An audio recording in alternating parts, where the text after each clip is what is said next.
بسم اللہ الرحمن الرحیم۔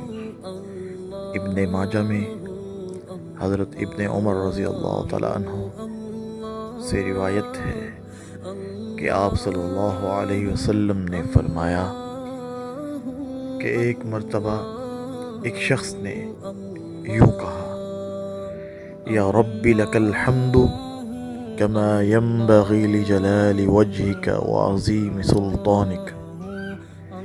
اے میرے رب، میں تیری ایسی تعریف کرتا ہوں جو تیری ذات کے جلال اور تیری سلطنت کی عظمت کے لائق ہے۔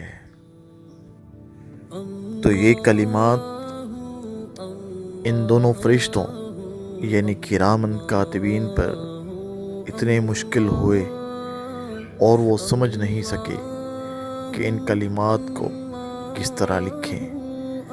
آخر وہ دونوں آسمان کی طرف گئے اور عرض کیا: اے ہمارے رب، تیرے بندے نے ایسا کلمہ کہا ہے جسے ہم نہیں جانتے کہ کیسے لکھیں۔ اللہ تعالیٰ نے فرمایا: میرے بندے نے کیا کہا؟ حالانکہ اس کے بندے نے جو کہا وہ اسے خوب جانتا ہے۔ ان فرشتوں نے عرض کیا: تیرے بندے نے یہ کلمات کہے ہیں۔